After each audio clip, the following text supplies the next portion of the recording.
তৃণমূল নেতার দাদাগিরি, টিএমসি নেতার অত্যাচারে ঘরছাড়া উল্লাট ডাবরির একটি পরিবার। স্ত্রী এবং 2 সন্তানকে নিয়ে কার্যত ঘরছাড়া ললিত সরকার। 4 বছর নিজের বাড়ি ছেড়ে ভাড়া বাড়িতে বাস করেন তারা। এমনকি তৃণমূল নেতা পাপন চাকলাদারের বিরুদ্ধে অভিযোগ দায়েরও করা হয়েছে। অভিযোগ দায়ের হলো, হয়নি কোনো সমাধান। অভিযোগ কি উঠে আসছে সেটা যেমন আপনাদের সামনে রাখি, ঠিক একই রকমভাবে যেই তৃণমূল নেতার বিরুদ্ধে দাদাগিরির অভিযোগ উঠেছে সেই বা কি জানাচ্ছে শুনুন। আসতে হলো যে পুলিশ থানা কোনো অ্যাকশান করতেছে না। হ্যাঁ, আইজি সাহেব বললেন আমাকে যে আমি দেখছি ব্যাপারটা, আমি দেখবো, নির্ভয়ে আপনি বাড়িতে যান, আপনি কোনো ভয় নেই। হ্যাঁ, এই তৃণমূল নেতা পাপন এখন কোথায় আছে? এখনও ঘুরে বেড়াচ্ছে রোডের মধ্যে এলাকায়। এখন আমি ওর ভয়ে আমি এখন বাড়ি ছাড়া হয়ে আছি, বাড়িতে শান্তিমতো থাকতে পারছি না। ওর বলছে ও একজন ওখানকার পয়সাওয়ালা, আমাদের 24 লক্ষ টাকা কল্যাণের মধ্যে সব নিয়েছে, সেই পয়সা ছিটাচ্ছে। ওই জন্য ওর পক্ষে হয়তো পুলিশ থানা ওর পক্ষে আছে। হ্যাঁ, তাই সারা নেতা বলে পুলিশ ধরছে। অভিযোগ জানাইতে আসছি কিসের জন্য? এই টাকার জন্য। আমাদের কাছে টাকা নিছে পাপন চাকলাদার, টাকা নিছে, ধার হিসাবে টাকা নিছে। আমি কদিন পরে দিয়ে দিব এরকম করে দিয়ে দিছে।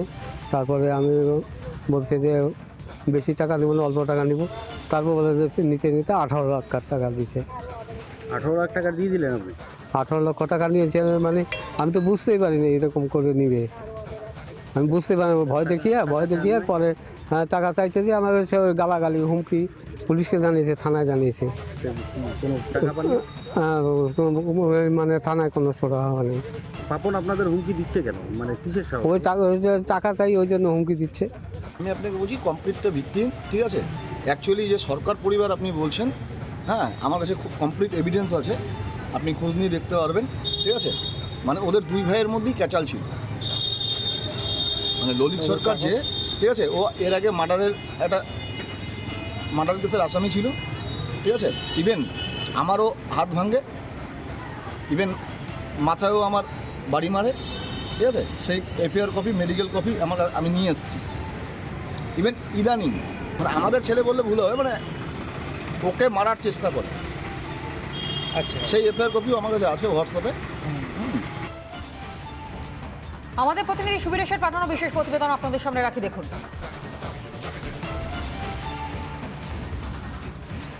ময়নাগুড়ি উল্লাটডাবরি সরকার পরিবার, সেই সরকার পরিবার কিন্তু এখন এই মুহূর্তে তারা এসে দ্বারস্থ হয়েছেন জলপাইগুড়ি জেলা পুলিশ সুপারের। কারণ গত 27 তারিখই আমরা রিপাবলিক বাংলায় খবর দেখিয়েছিলাম, এই সরকার পরিবারকেই কিন্তু তৃণমূল নেতা পাপন চাকলাদারের সেই যে অত্যাচারের কাহিনী, সেই কিন্তু আমরা গত 27 তারিখই রিপাবলিক বাংলায় দেখিয়েছিলাম। তারপরেও ক্রমাগত এই সরকার পরিবারের উপর কিন্তু চাপ এবং এই যে হুমকি, সেই হুমকি আসছেই বলে অভিযোগ।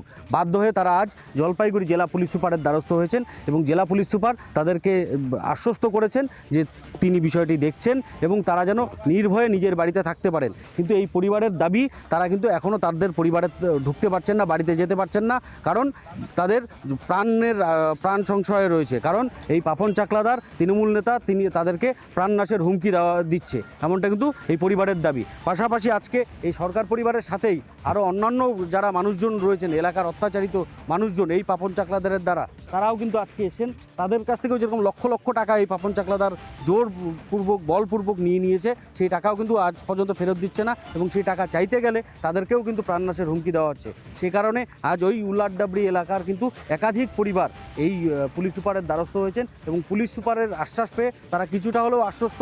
এখন দেখার এই যে তৃণমূল নেতা পাপন চাকলাদারের যে হুমকি, বা এই যে তার এই মানুষগুলোকে যে প্রাণনাশের হুমকি দিচ্ছে, সেই হুমকি থেকে তিনি বিরত থাকেন কিনা, আর এই মানুষগুলা সুষ্ঠুভাবে নিজেদের বাড়িতে বসবাস করতে পারেন কিনা, সেটাই কিন্তু এখন দেখার।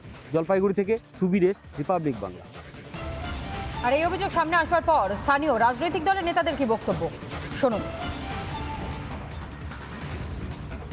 দেখুন, এটা তো প্রত্যেকের নিজস্ব অধিকার আছে, কারণ পুলিশের বিভিন্ন কর্তৃপক্ষ, থানার উপরে সুপারিনটেন্ডেন্ট অফ পুলিশ সবাই রয়েছেন। মানুষ স্বাভাবিক কারণেই আসতে পারেন। তবে আমি এটুকু আমার দলের তরফ থেকে বলবো যে অভিযোগ যাই হোক না কেন, তার তদন্ত হচ্ছে। দেখুন, আমি মাদার পার্টির ব্লক সভাপতি, আর দলগতভাবে পাপন চাকলাদারের অবস্থান হচ্ছে তিনি যুব তৃণমূল কংগ্রেসের সাথে আছে। একজন অভিযোগ করলে তা তদন্ত হওয়া উচিত, পুলিশ তাকে ধরা উচিত, তারপরে কোর্ট বিচার করবে সে দোষী না নির্দোষ। কিন্তু ময়নাগুড়ি থানা কি করছে? এত বড় অভিযোগ, একজন বৃদ্ধ তার 24 লক্ষ টাকা মেরে দিয়েছেন, প্রাণে মারার ভয় দেখিয়েছেন। নানা ধরনের কন্টেন্ট দেখার জন্য লাইক করুন, শেয়ার করুন আমাদের ফেসবুক পেজ, সাবস্ক্রাইব করুন আমাদের ইউটিউব চ্যানেল। পাশাপাশি অন্যান্য ব্রেকিং নিউজের জন্য অবশ্যই চোখ রাখুন রিপাবলিক বাংলায়।